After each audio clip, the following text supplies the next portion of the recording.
Remove this. Good afternoon, everyone. So having sat there and listened to the three amazing speakers before me, I've actually just decided to throw out the entire thing that I had prepared for this because I think we are at a pivotal moment. Let me start here, though. Let me start by thanking Miss Anika, who most people may not remember. Anika was actually with me 15, 20 years ago or so when we started doing Know Your Numbers, way back when. It's been a while. It's about 15 years. And that program, Know Your Numbers, was designed then to help the people of Tobago know your numbers. And the idea was if you knew what your numbers were, you would know what to do about those numbers. If you knew what your blood pressure and blood sugar and weight and cholesterol and whatever else they were, you would know what to do. And it's kind of surreal that 15 years later we are here and listening to the same statistics that Dr. Okali was just talking about. It means that within that period, something either happened or something did not happen. And we have to be honest and true and pure with ourselves about what we are doing. As Secretary with responsibility for health, wellness, and social protection, I actually got a message today from a very good friend of mine. And I think this is why I have to switch out what I was going to say. Let me actually pull up the message from her. I won't say who she is, but the message is she's in the medical field in Tobago. And she says, I am trying to figure out how to deal with this increasing numbers of young people with HbA1c at 14 and 15 plus. Dr. Akali, HbA1c normal is what? 5, 7? That's right, below 5. Below 5. And we now have people who are, and she goes on, and she says, that's normal now. I am talking about people in their 30s and 40s. I see at least once per week. You all understand what that means. We now have significantly younger people who are having long term, because HbA1c is not because you drank something and your sugar is high. No. It is because you have had uncontrolled high sugar, in essence, in your system for a long time. So this means we have increased numbers of young people, because this used to be what happened to the older people who are treating with these issues. And I want to take us back to maybe a couple months ago, where I did something that almost, most people said as Secretary with responsibility for health, wellness, and social protection, it probably should not have been done. But I'm glad we did it. That was when we actually announced that the Scarborough General Hospital was going into emergency mode. Now, the reason why the Scarborough General Hospital was going into emergency mode was because we needed to, in essence, halt the number of people who were showing up at the health facility because we were running out of beds. And when I spoke with the health professionals there about why we were running out of beds, they really told me this because we generally have an unhealthier population. So people show up to the hospital sick. What does that mean? More people are showing up with these non-communicable diseases. And when they show up with these non-communicable diseases, they have to be hospitalized. So that's one thing. They're showing up with more. Two, when they show up, we can't just treat them and send them home. It means they have to be hospitalized. And three, those that are hospitalized need to stay in the hospital longer. which means when we are accustomed to having somebody there for 2 or 3 days, we now have them there for 5, 6, 7, 10 days. It means that the turnaround time is so much longer. So when we could have taken 3 people over a week period to have them in a bed, that bed is now occupied by a single person who is now rolling into week 2.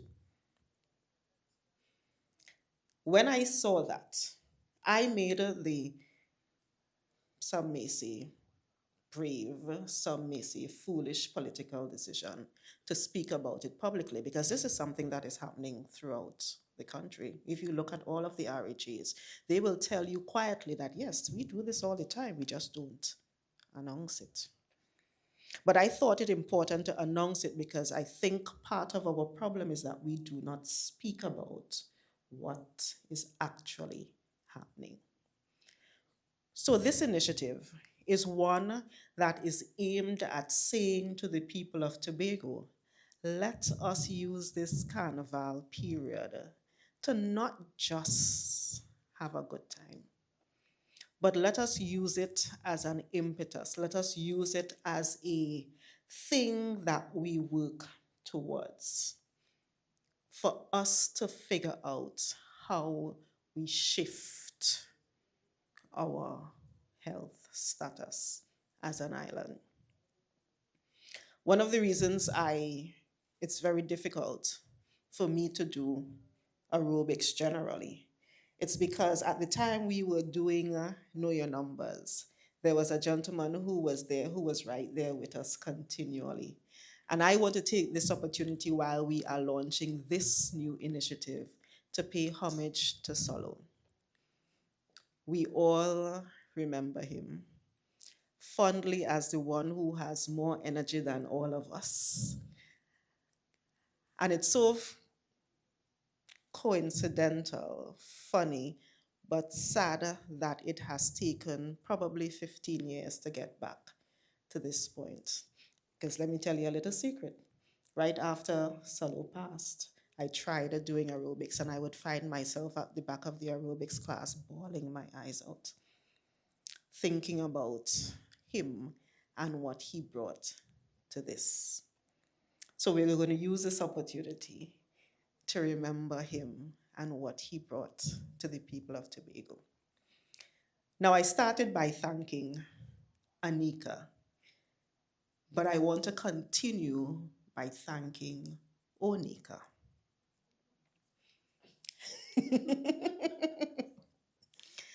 Onika and I have had quite a bit of history because we were probably some of the only people who would very publicly speak about sex and sexual health. And Onika has continually lamented about the fact that this is something that we need the state to actively be a part of speaking about us collectively, holistically being healthy. And if we are not healthy sexually, then we can't be healthy. Now, the other thing that most people are not talking about is the fact that we really are seeing increased rates of almost all of the STIs throughout the island. So way back when we started talking about HIV, and the thing that we were looking at, or the images that we looked at, included people looking very sick. And then we went through that wave, and then we recognized that there was medication that was available for us, and that you did not have to die from HIV, but you could live a very long, healthy life with HIV. And then somehow we stopped talking. We stopped talking about HIV, and we stopped talking about the other STIs, and we stopped talking about all of the other things that Onika spoke about, consent and those areas. And we decided that this was a great opportunity because those things, we are seeing the numbers raised again. This was a good opportunity to say to the people of Tobago, to the people of Trinidad and Tobago, that we need us, all of us, to really be healthy, head to toe.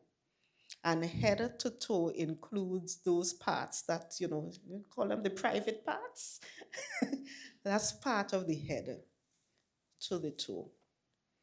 So I want you, Tobago, to look out.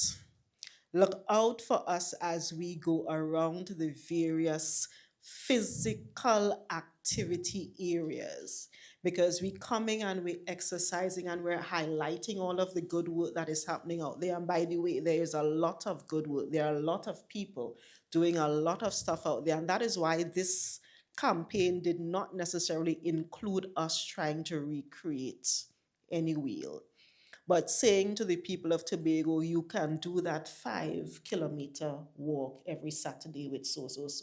Or you could go to this gym here or go to that gym there, or you could do these things because these things are already available on the island. And you simply need to join in with them.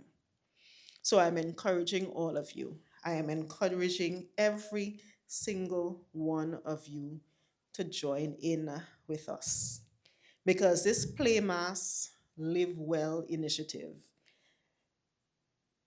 it's fun and it's exciting, but honestly, I need us to take it seriously so that my job could get a little easier, if I am truly honest. Because what we do not want coming out of this is what do they call them? The Carnival babies out of October Carnival. Remember, we're accustomed to have the Carnival babies out of the National Carnival. And even if we have the Carnival babies coming out of October Carnival, those babies need to be because you planned and there was consent and all of that, because that is what you wanted to do coming out of it. I'm going to say to all of us, this is an opportunity for us to rethink how we think about health.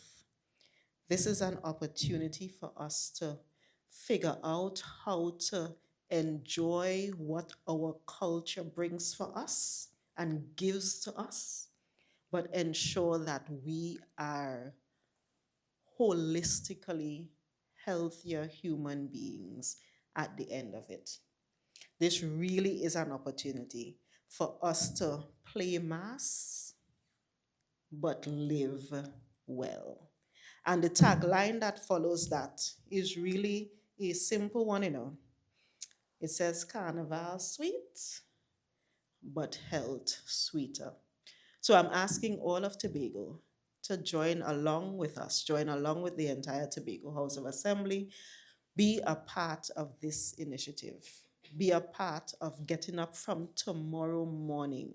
As a matter of fact, from this afternoon, you go home and you could just take the little walk, the 30 minutes walk, or instead of catching the car from here to right out the road, you could walk the 5 minutes from here to your job to in town instead of catching the car. Let us actively think about it. Or we could do like what I do at my division, actually take the stairs. I think we should start banning those elevators. And there are my staff watching me and giggling. Yes, we should probably start banning those elevators unless you absolutely need to use them. But again, thank you all so much for being a part of this. Thank you so much, Dr. Okali, for agreeing to come and bring us those statistics, because you are the one who, your team are the ones who actually see it. And unfortunately, when they can't get better by you, we end up having to send them into the hospital. But the aim is to halt it. The aim is to stop it. The aim is to get to the point where we do not need to build more health facilities, because people have really taken their health into their hands and they are responsible. So Tobago, come along with me. Play mass and live well, because Carnival sweet, but health sweeter. Thank you.